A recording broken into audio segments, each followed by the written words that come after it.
Welcome to She Speaks, the Female Truth, where two women navigate the ups and downs of life with humor, heart, and a whole lot of honesty.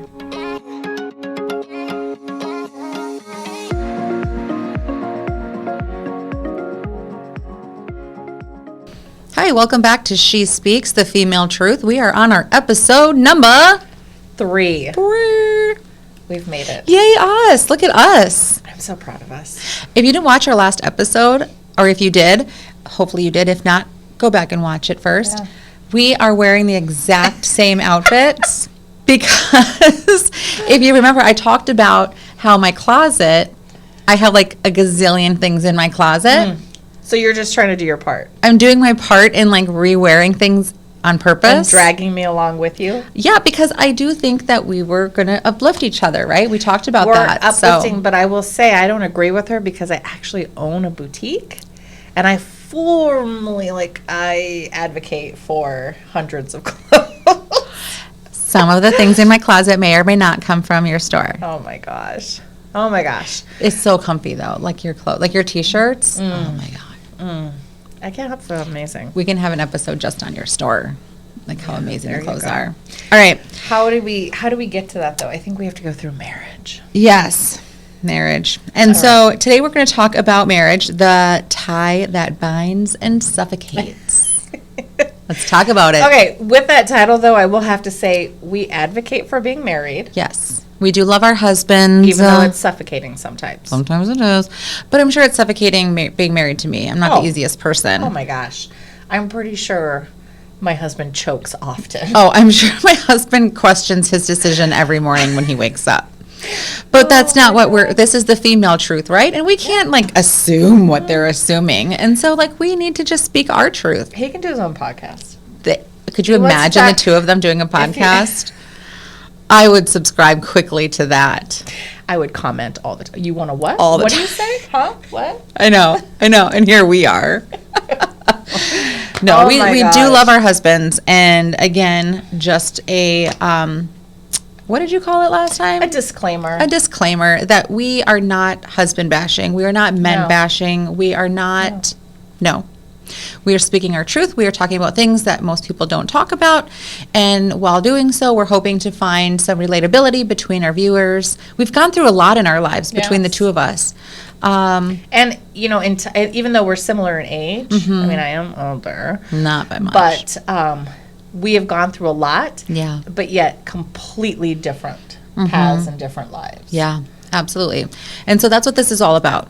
If we can help you in any sort of way, like if our problems, our pain, even our happiness that we've experienced, if it can help anybody in any sort of way, that's what I am all about. Because I spent several years being very bitter about everything that I went through, and then I finally reached a point where I'm just like, okay, this is for a reason. I'm gonna meet somebody. And I'm gonna help them. Yeah. Whether you want the help or not, I'm gonna help you. Here I am, world. Take me. And that's how you came across our podcast. Yeah. So here we are. So many times So let's talk about it. Let's start with. I think we can go over. I like talking about statistics. I'm a statistics person. I was in marketing for many years, and I base a lot of things on statistics. And so let's talk a little bit about that, and then let's dive in about how we met our special lucky men in our lives. So I actually was kind of shocked by some of this.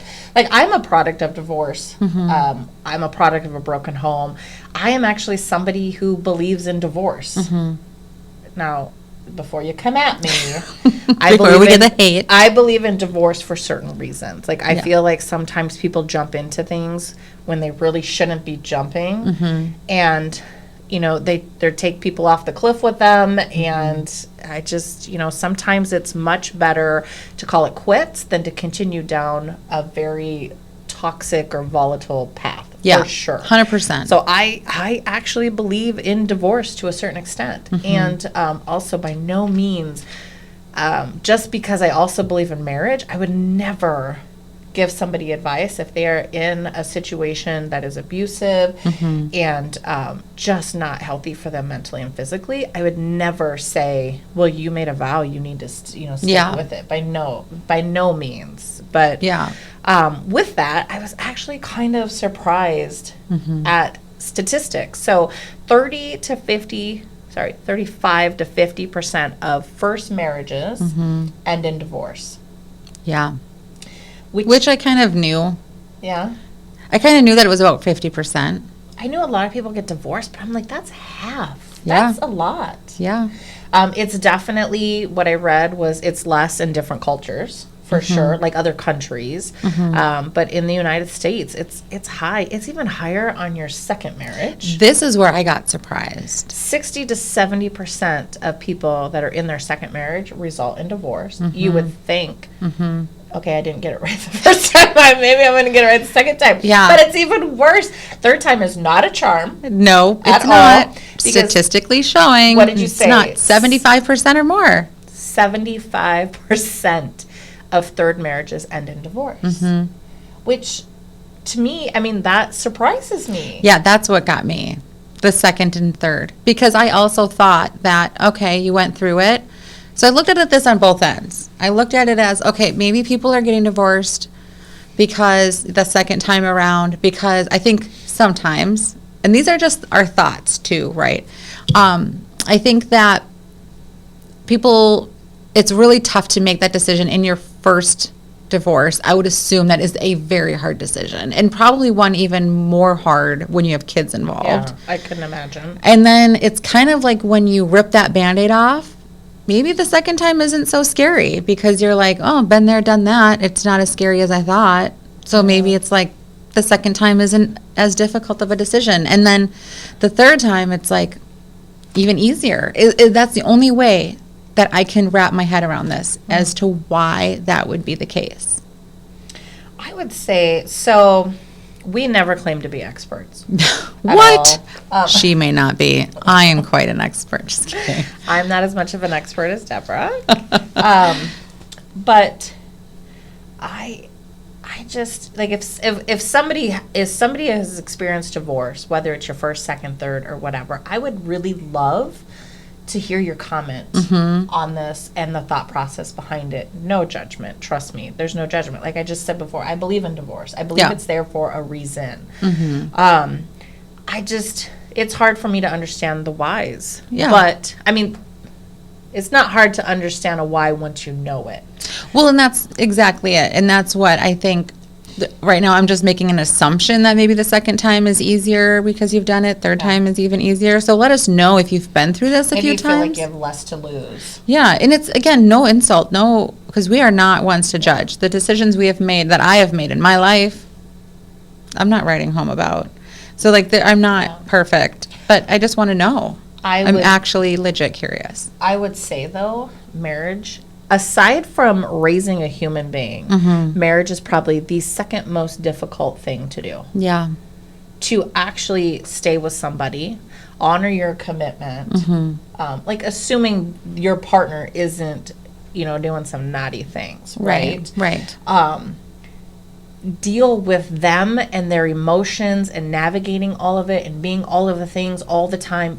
Being the woman that we discussed in the last episode, like marriage is really, really hard. Yeah. It's really hard. I think sometimes raising kids is a little easier, only in the sense of you're trying to teach them and mold them and bring them up. Whereas your husband, your spouse, your significant other, whatever you want to call them, they're already an adult. They're already formed in their habits. They're already formed in their thinking. Yeah.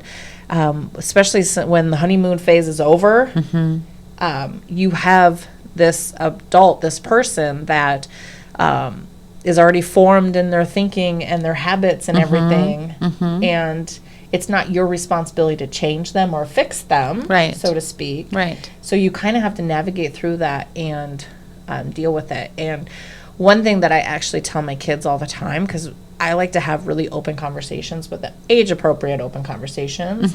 I tell them all the time, you need to remember going into it, love is not enough. Yeah, no. Love will never be enough. I will tell you right now, my husband is not the same man that I married. Oh, mine isn't either. He is, but he isn't. Mm-hmm. He is, but he isn't. Mm-hmm. But so I can dive in. Yeah. Let's go. So I have actually been with my husband for 25 years. I was 21 when we met, mm-hmm. and he was 27.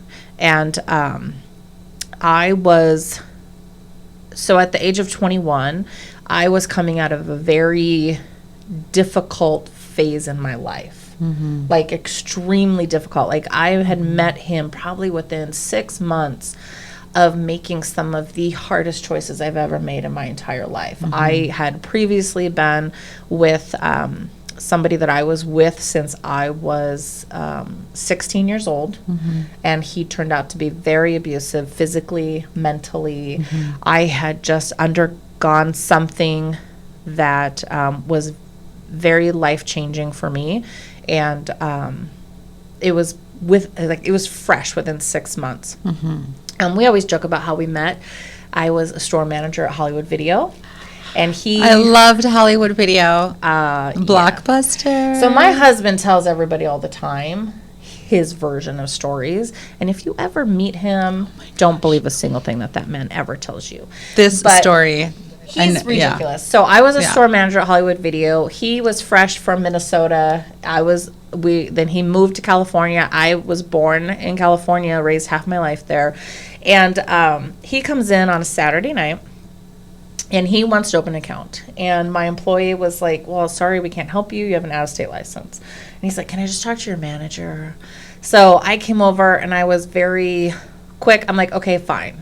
But you got to come back, show proof of address in order to keep renting. Isn't this how crazy it was renting a video? Right. Like, can I just say, like, for anyone who doesn't know, Hollywood Video was where you would go and, like, rent a VHS movie. Right. Blockbuster's competition. And, like, here's Kathy, like, you have an out-of-state license to rent that video? Yeah. Like, I don't know if I could trust you with that VHS. Oh, serious things were then. It was very serious. Sorry, go ahead. So that was a Saturday night.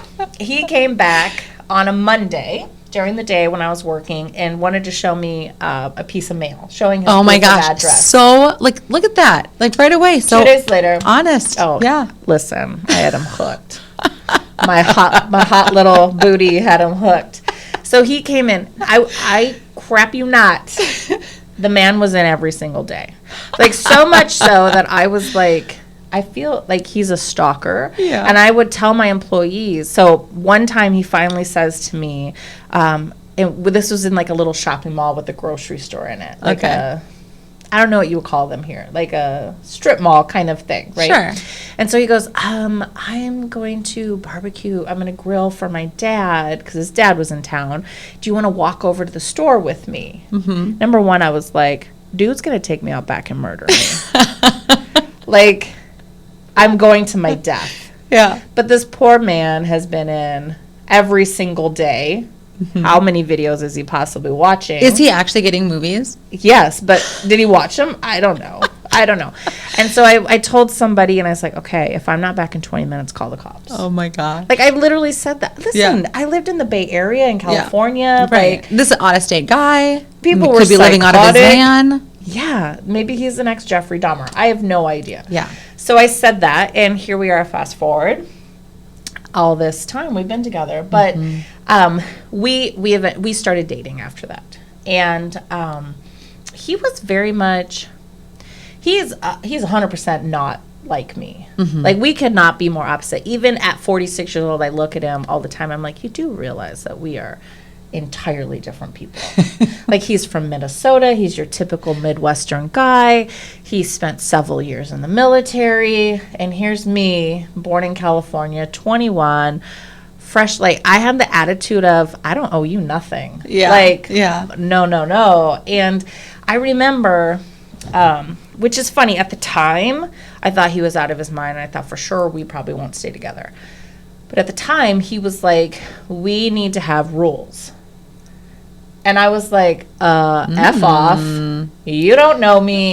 You don't own me. And you're not going to tell me there's rules. Like, I had a really bad attitude. Sure. But I also had the attitude. But you also had the history with that. Yes. And I also had the attitude of, I don't need you. Good for you. I was very let down and disappointed my entire life. And I of course I need people, but I built that wall because I didn't want to be hurt, you know. So I'm just, so he's always like, you can't be like that. And I'm like, what? You don't get to tell me what to do. No, I'll be whoever I want to be. I don't need you. Like, really bad attitude. But anyway, so he had this rule, and he was like, I think that there should be lines that we never cross, and one of them be, we never call each other names. And you know what I thought in my head? All the names I wanted to say at the moment. I'm just like, what? You're like, can I get a head start first, please? Like, his thing was we shouldn't swear at each other. Well, I will tell you, the F word was my favorite word, and it was F off, F you, you don't effing know me, like all of the things. Sure. And he was like, it's just really important. I don't think that we should. Now, fast forward all these years, I'm really thankful, because what people don't realize in the moment is once you stay in that relationship and then something happens, you're going to get into a fight. The first thing that you let fly out of your mouth, they're going to remember. They won't forget. You can't go back on it. No. So, you know, in the beginning, in my 20s, I'm just like, this dude's crazy. And I used to tell him, you need to slow down. Yeah. Like, I'm 21. You need to slow down. Yeah. And he's like, I'm 27. I was ready for marriage like 20 years ago. Like, sure. He always thought, you know. And he's, like I said, entirely different. From the military, he was very much the military guy. Yeah. And to the book. Yes, all of the things. And we ended up, it was very sad. His mom ended up getting sick, and he had an opportunity to go back to Minnesota. And because I just thought, he'll change. We'll stay here. He'll change. I'll change him. Sure. Right? Yeah. The classic thought process. And he was like, I'm going back, you know, so I have an opportunity to see my mom before she passes. And he's like, I'd really like you to go with me. So I took a chance, not even being married. We weren't married. And he's like, come to Minnesota with me. Like to visit? No, to live. To live. This was a permanent thing. Yes, to live. You quit Hollywood Video? And that's why it went down, because your husband wasn't renting videos anymore. Right? Yeah, so it's That's funny scary. because it's a very scary thing, and especially when you don't have that safety net. I literally was going to a place that I had no family, no friends, no nothing. And I looked at it as I'm on his turf, so to speak, sure. because I didn't know anything. But I thought, well, you know, he's a really nice guy, and he was. He's very thoughtful, very nice. Had his weird quirks, of course, but it's some of those things that you kind of overlook in the moment. And which I'm sure he was thinking the same exact stuff about me. You know, this isn't like I'm perfect, he's not. But took a leap of faith and moved here. So he moved back here, and I moved with him in 2001. We actually didn't get married till 2002. Okay. And it was really, really interesting. Like it's when you're really young with somebody, and you know this because you were with your guy way before you even younger than me. But you know, I firmly believe like every 7 years you kind of change. Yeah, right? I think so. Yeah. Your hormones change, your body changes, your mentality changes. So a lot of people, sometimes your priorities, the things that you want in life are different. And we are, like, our love languages are completely opposite. He's very much a touch, and I'm very much don't touch me. And like, yeah. It's just like we are very, very different people. And it's funny because now looking back, so the marriage part, we're celebrating 22 years this year. Yay. And I think that, I mean, that's a victory in itself. Yeah, it is. When you Like, look at these statistics. like, I haven't killed him. I better not say the K word, because what if something happens and I'm going to be like, finger's going to point to me. The first thing I'll do is delete this Delete the episode. evidence? Okay, Yeah. good. But to be with somebody for that length of time, and I can honestly say I still like him. Like, I like him as a person. Like, he is a good person. He has a good heart. And I think that's very important. But to not want to actually murder your spouse after all these years is like a miracle. Is a miracle. And now at 46, after 25 years together, 22 years of marriage, I still go back to that of that rule that he implemented. You know, I can't say he implemented it. I did go along with it, but it makes it sound like he's like the boss, and I'm just okay. Yes, yes, I'm sorry, master. But I think that's a great thing. It's so important because, you know, you can't take things back. No. Once it's out of your mouth, that's what they're going to remember. Yes, and I am somebody who has an amazing memory. So I still remember, after all these years, what he wore when he first walked in the store. I remember the truck he drove. I remember his Minnesota Gophers jacket. Woo! Like his little flat loafer brown shoes because he was in his business attire, and you know, I remember all of those things. And if I would have flown out of my mouth all the things that 21-year-old Kathy had thought in the moment, we would not be together. Like, we just wouldn't, because I think once you start going down a path, you start showing a level of disrespect and all these other things. So marriage it's hard. It's been a lot of work, and we've been through a lot of ups and downs. We've been through infertility. We've had 5 miscarriages. That alone does a number on you, mentally and physically, both sides. It's just not a woman thing. It's a man thing too. They feel it too.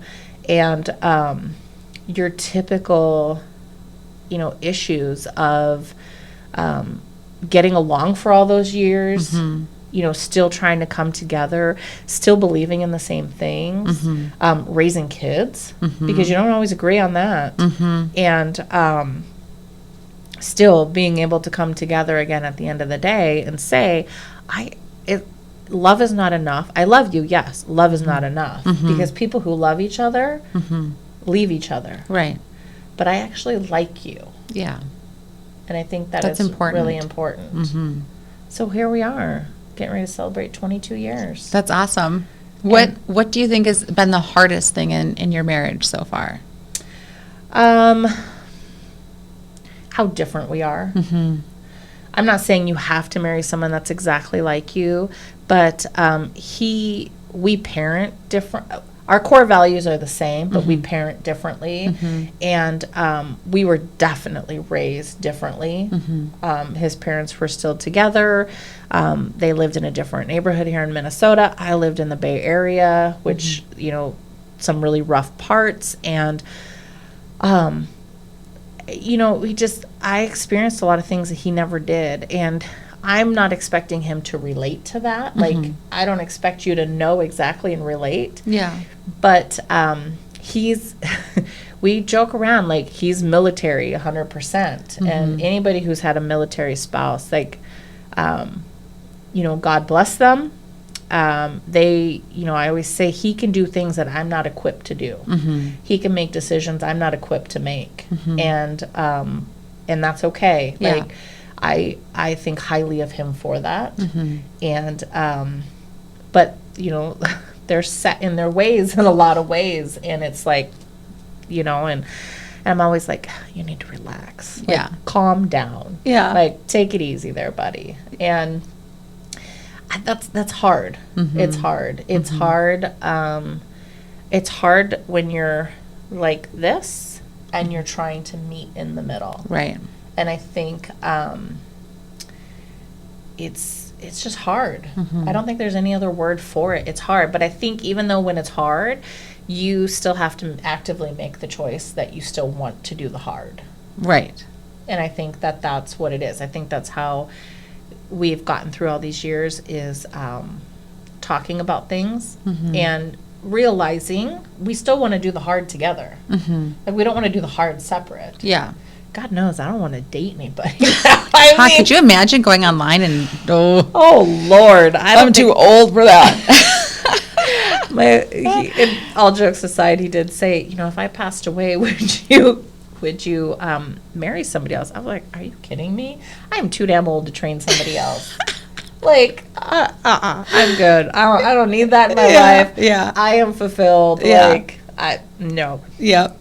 But yeah, it's just, I feel like I don't have a lot of words other than it's hard. It's so hard. It is hard. It's hard always thinking of somebody else all the time and then processing those emotions of feeling like you're not thought of. Yeah. And we go through that. Like, as thoughtful as he is, I often feel either not appreciated or not thought of. Yeah. And again, I know a lot of the times I'm putting it on myself, but it's still there. It's still an emotion to process, and it's still something that you have to work through. And I think every single person goes through this of, oh my God, I do so much, but it's not appreciated, or whatever it is. You know, it's just, it's hard. It's hard. It's hard. Yeah, it is. Especially when you start out so young, I think. And you're still trying to learn. Right. Because you're learning about yourself. Yeah. And then now you're learning about this other person and how you jive together. Which, that's you. Well, You were a baby. I know. Just a baby. Just a baby. You were a baby. So my oldest, jumping ahead to my oldest right now, she's dating a guy. She's 22. She's 22. 23? 20, I don't even know how old she is. She's in her 20s. She's in her 20s. And she moved to Vegas with a guy. Not married. Not married, not engaged, just Just military guy. It's a huge leap of faith. Got stationed there. And I think about, like, my relationship with her and how, like, as a child, she has grown. And I think, would we be friends? Like, if you weren't my kid, would you be my friend? Like, are you someone that I would want to hang out with? Sometimes, let me tell you, just kidding, I love her. I do, I love her. And she'd be my bestie, but still. But she got to, when she became this individual person, she moved away. So now I don't have to, she can do what you want to do. Call me when you want to call me, right? But like when we go through that with a marriage, like with our spouse, there's no, I mean, you can just walk away. 50% of people do. Yeah. But like it becomes a choice. Yeah. Like I'm choosing you. I'm choosing to stay in this relationship even though you've grown into something that I wouldn't have married then. And it's funny that you said so bad, but it's true. It's funny that you said it's a choice, because that was, doing research into all these reasons, that was the number one reason people end it, is lack of commitment. Of not being committed anymore. Now, it didn't indicate if lack of commitment means like you cheated, like you stepped out, or it could be just a mental commitment too that's no longer there, not just physical. Well, I had looked up some statistics too. I did my research too, Kathy. And it said that commitment is number one, and the number two reason is infidelity. So it is separate. So commitment is one, and infidelity is another one. So I think it is just, okay, so let's talk about my hubby. Met at 17, 18. He was Which is young. Like, you looking back now, you're probably like, that was really young. I was literally a baby. But at the time, I thought, I miss independent. I miss, like, wanting to move on and move out of my parents and become my own, like, person. And, like, I thought I was an adult. I literally thought that I was an adult. And I wasn't. But in my mind, looking back at 17, and I think, oh, my gosh, like, no way. Even when I had my second kid at 29, I was a baby. I'm like, 29 years old, you're trusting me? But... yeah. No, so I met my husband at work. I was a receptionist at a nursing home in New Hope, Minnesota. And he worked in the kitchen as a cook, cooking things, supervising things. I don't know, did things in the kitchen. Doing something. Doing something in that kitchen. And he's checking you out. I know. And his mom calls. And it was like one of my first days out by myself. And we had a page overhead, like, hey, Adam, you have a call on star 9121. I still remember that. But like, and I could not say his last name, and I'm like, I'm gonna butcher this name, Now and it's so yours. I know. So I was like, I'm gonna say Adam from the kitchen, because then I'm like, what? So his mom calls, goes, I need to talk to my son right away. What's his name? Adam, last name, and I'm like, well, what department is he in? Well, he works in the kitchen. Okay. Adam from the kitchen, you have a call, and he was not picking up. And I'm like, oh my gosh, I'm going to get fired because I'm not connecting this guy with his mom. Like, There's like 7 Adams in there. I know. So I go to get him. I physically leave the desk, which I'm not supposed to do, but I leave the desk to go get him. He turns the corner, and I'm not even kidding you. We literally collided. And he's got his little chef hat on, bowl cut, long blonde, like bleach. Like, he took like the Clorox bleach and bleached. This boy had bleached hair, and let me tell you, it is. He has dark hair, but he bleached it. And I was like, okay, are you Adam? Because I could tell he had the hat on. He goes, yeah. Did you page me? And I'm like, yeah, your mom's on the phone. And then I couldn't stop talking about him. Oh, man. And it was love at first the way sight. he bumped into me. The hair. And it was so funny because Was then this the 90s? this was, yeah, it was. Yeah, because, yeah, I graduated in 99. So.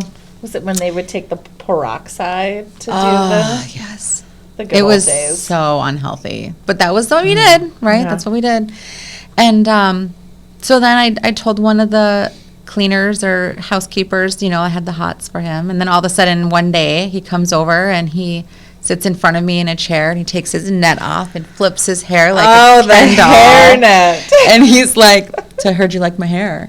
And I was like, oh my gosh. Yeah. By the way, her husband doesn't speak like that. He doesn't. He's more like, But for purposes So, like- of this story, he does. yeah. For imagine a Ken doll. I'm like, oh, I heard you like my hair. Totally not something that, like this. He did say it, but did not sound that way. Isn't it funny how we have voices for them? It is. But now he's much like, yeah, so like, I heard you like my hair or something. Like, that would be more like him now. Oh my gosh. We just lost a follower. All of our 2 followers we lost. But no, so met him and just love at first sight, and then got pregnant at a very young age. I will not disclose, but got pregnant. Ended up with an ectopic. We'll go through all the infertility things. So don't forget to like and follow. Yeah, but that just shows that you started out in a rough spot. We did. We Very emotional, taxing very spot. emotional, and I was a very emotional person. Like Was? but I was way worse. I was very emotional. And so that was such a trying thing in our relationship. And whenever we would get mad at each other, it would be like we'd break up. And then we'd get back together. And then break up. And then get back together. And it was just off and on and off and on. And so when we did get married, it was really easy for us to be like, I want a divorce. Okay. So those words were said. They were very sad, Okay. often. Because it was just our routine that we had Yeah. since we were 17. It was just break up. So almost like muscle memory. It really Habit. is. Yeah. Yep. And so we went through a lot of that. He'd never say it. I don't remember him ever saying it. I was the divorce. I want a divorce. I'm done. I can't do this. But before we got married, I'm jumping ahead. Before we got married, we got pregnant again with our now oldest. And I didn't want to marry him because we had a kid together. Yeah. I wanted to test the waters and see what else was out there. And so I dated a lot of people after I had at my oldest. Good choices, bad choices. I was actually engaged to someone, someone else even.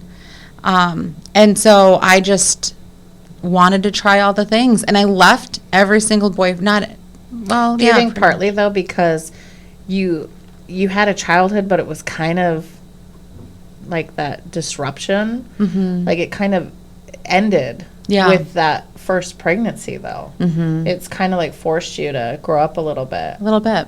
So you felt like you just had to see what was out there in case you were missing. Yeah. Because I didn't want to just settle Yeah. and be like, okay, this is all I know. Like, I'll just be with you. Which a lot of women do settle. which is fine for them. Yeah. I didn't want to. I wanted to make sure that if I marry this person, that it is because it's him. I think sometimes when you settle, though, men and women do it. Both genders do it. It leaves a lot of question in your mind. Is that grass really greener on the other side? Right. Yep, absolutely. And so I left pretty much every boyfriend to go back to him. And like I just fell back. And I was the breaker-upper. I would break up with guys for like the dumbest reasons, but mostly to go back to Adam. Like I just felt safe with him. I just felt really comfortable with him. Was it the hair? It was the hair. You know what's so funny too, though, is that I dated this guy. He actually lived with me for a short while. He was a DJ, and I never was he'd be out and out working and doing weddings and parties and whatever. I'm like, okay, have fun. Like, but when I was dating Adam and he would go out, I would be so insecure and so jealous and so like, who are you going out with? What are you going to do? But like when my other boyfriend went out, I was like, okay, yeah, go have fun. I don't. Like you just honestly didn't care. Didn't really care. But with Adam, I was very like, I felt controlling like over him. Like and then also when I met Adam, he was in the party scene. Okay. Is the way I'll say that. He was into some extracurriculars. And I was raised in a very strong Catholic religious family. So different backgrounds. Very different. My parents were married. My mom and dad met as high school sweethearts, got married young, had kids young. My dad was, military, whatever. His mom and dad were never married. His dad lived far away, like in another state, another country. So he never really knew his dad too much. So his mom was always busy working. And so she was never like, how's homework? who are your friends? Who are you hanging out with? Lack of supervision. Mm-hmm. I had that as well. Yep. Did some naughty things. And so with Adam, I was like, okay, I don't want you doing that. I don't want you going over to so-and-so's house and like partying and whatever. Like, let's go to a movie. Let's go to the park. Let's go for a walk. Let's go for a hike. Like we did a lot of things, like just because I wanted him out of that, lifestyle. And I'll never forget, it was a New Year's Eve party, and it was at an apartment his brother lived in, and they were like passing this bong around, and it was literally like in a circle. And I never participated whenever like Adam and I were together. I never did drugs. He never asked, and I never did it. Nope, because God was watching, and he was going to shoot me down. And so I didn't, and he never asked. He just respected me. And I went in the middle of that circle, and I went up to him, and I'll never forget, it was a black, flowy, it was skin tight, but the bottom, was to the ground with a large slit up to my armpit of this beautiful black velvet dress, New Year's Eve. And I get down on my knees in front of him, and I say, you deserve better than this. You are more and bigger than this. And so when we got pregnant with Hannah, he ended up going to college, valedictorian, top of his class, barely graduated high school, but really turned his life around. But he was always a business guy. And now, so then we had Hannah. Then we ended up getting pregnant with Lily, our youngest. And then by then it was like paperwork. I think he dated one other person after I had Hannah, and her name is not to be said in our house. Who shall not be named. My kids, they know we do not say her name in the house, which is so hypocritical because I dated so many people, and Adam was so patient and just waited. And he dated one person, and I'm jealous of her. But you're you're dead to me. I know. And so we, by then it was paperwork. Okay. By the time we got married, it was just we have 2 kids together, let's just get her done. But then the marriage was rocky because it was again, going back to what, that muscle memory of let's break up every time something goes south. And I always tell my kids, never judge a person's relationship, never say you should not be with, you should get a divorce, because unless, again, there's some physical, emotional, whatever, but because you don't know what you don't know. Yeah. And it would be really easy for me to have 5 hours and sit and husband bash about all the things that Adam does that pisses me off. Oh, if you look for it, you can find something wrong with everybody. Oh, yeah. But I also say, what am I doing? I'm not Yeah. the easiest person to live with. I'm a crazy girl. I used to be a door slammer. Like, no, I was not easy for him to live Yeah. with either. And so I always tell the kids, like, never judge someone's relationship, because you don't know what they're going through. But Adam is not the same person that I married, for sure. He is a hippie through and through. And when I met him, I mean, yeah, he loved the devil's lettuce, but like that was about. I cannot. He did. He loved the devil's lettuce, and I was like, ah. But now, but when I married him, he was a businessman. He was and now he does his work in like his pajamas and like whatever. But today he went and did a cold plunge in the lake. And we get out of the car and he's wearing no shoes as we're walking through a park to the lake. And I'm like, are you not worried about cutting your foot open on glass? And he's like, well, not until you just said that. I mean, I guess. And I'm just like, oh my gosh. So you guys but are I so choose pretty him. opposite. But we could not be more opposite. Yeah. Everything from politics to the way we want our kid, like everything is different. But he is my best friend. Which is interesting because you still actively chose to go back to him each time. Every time. And I would again. Yeah. And that's where I think marriage is, like your kids, they grow and they go off. And by the time they become their own independent person and they figure out life's things and they become who they are, they're out of the house and you don't really have to deal with that. But like your spouse, no matter how they change and form and become new people and find different values and all of that, like it'd be really easy for me to say, Adam, you're not the same guy, I'm out. Yeah. But which I think a lot of people do. Yeah. A lot of people do. I'm choosing to stay with him. So as much as I believe in divorce, I do believe that people cop out and take the easy.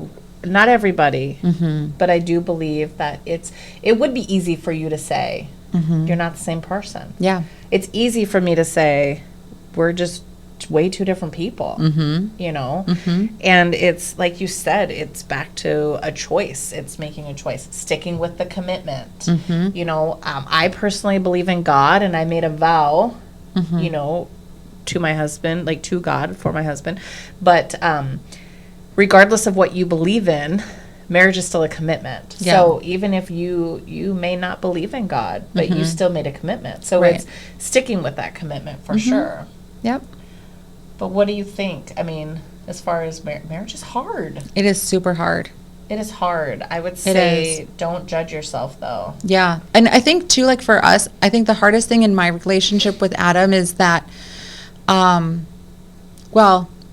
we're just two different people now. But again, it's not a bad thing. I don't think it's a bad thing. I think we definitely complement each other. He's very introverted. I'm extremely extroverted. So we like meet in the middle and like we balance each other out. But we're also not on top of each other. Like if he wants to go camping for like a month with his dad and like in the wilderness and hug some trees, like I'm all for that. You're like, I am not the one, but you have. I need a locked door. I have seen Jason and Michael Myers and Freddy Krueger, okay? Like I don't know. Give me a locked door. And so he decided he wants to hug trees a lot and just give him 2 trees in a hammock and he's in peace with nature. At least he's not like my husband. He just said to me on Saturday, he goes, I tell the kids, you don't have to be fast. You just have to be faster than your mom when we're out there. Yeah. Mm-hmm. Oh my gosh. I love it. I think like you said, it comes down to sticking with that choice. Yep. And you made a really good point of actively looking at yourself, like what it is that you're doing, contributing, that sort of thing. I think that's really important because nobody's perfect. They don't, you shouldn't claim to be. But I tell my kids all the time through my upbringing and this marriage that I've been in for several years now, is that you have to acknowledge your part. And another thing that we firmly believe in is apologizing. Yeah. So me and my husband, we own what we do and we apologize to each other. We ask for forgiveness. And we actually turn around and do that to our kids as well. Like, just because I'm the adult doesn't mean I'm above apologizing to you and asking you for forgiveness. And then in turn, we teach them that at a really young age. And I think that open communication is important. And then just like sticking with it. I think that's probably one of the hardest parts, is not giving up. You know, I think it's easy to throw in the towel. I mean, I've quit so many things in my life. I mean, heck, I think I've probably started a new diet at least 37 times in like the last year alone. Like, it's so easy to be like, oh, and just be done with it. Yeah. You know, and I think, like you had said too, it's important to remember those differences. I often sit there and think, who would I be if him and I had not gotten together? Like, if I would have been like, dude, you're a psycho, I'm not going to that grocery store with you, you're crazy. I honestly believe I would not be a good person. Like, I believe that he has done so much for me, he hasn't ever wanted to change me, but I think he has really helped me see different perspectives, for sure. Yeah. So stick with the commitment. Yeah. You know, one thing that we actively do in our house also is we pray for each other. That's so important. We just learned about that in church on Sunday. Yeah, I think... well, I've always learned that, but they talked about it. I think it's really hard for somebody to ask for prayer. But over all these years and all of the loss that I have experienced and all of the tragedy and all of the terrible things, I went through a really rough patch to where I was really angry at God, like angry, bitter, cried daily. And then coming out of that, it's like your prayers don't always get answered in the way that you are hoping that they would. But I think that it's super important to pray for your spouse. It's really important to pray for your children, and it's important to pray for your children's future spouses as well. Yeah. I also pray for my kids' friends. You know, pray for who's in their life and how they impact them. But definitely being that support for your spouse and lifting them up. Yeah. Yep. Thanks for sharing. Thank you for sharing. Oh my gosh. Thanks everybody for joining us again. I'm excited for what we have to move forward with. You know, and again, we're open books. So, you know, we don't go into a ton of detail. We don't have enough time. But feel free to ask any questions and comments. You know, we have all the social medias, so feel free to jump in and reach out to us on any of those. We're happy to engage in more conversation on marriage or things that we've touched on so far. And we are just beginning. We're going to talk about infertility. We're going to talk about all the stuff. PCOS. Yeah. Being a surrogate, all of the things. Yeah. And I just want to also add, if you're going through something and you need somebody to talk to, you know, we like to joke around and we kind of laugh at our pain and tragedy that we have experienced in life, because that has made us who we are. But if you're ever experiencing something and you just need someone to talk to, that's why we're here. Yeah. I think people need more girlfriends like this that, you know, aren't afraid to talk about things, that aren't afraid to listen, and without judgment. That's a huge thing. And just with an open mind and an open heart. And, you know, we want what's best for everybody. And so I think, you know, as we say all the time, just remember, give yourself grace and be kind to yourself. And as always, your voice matters. Until next time.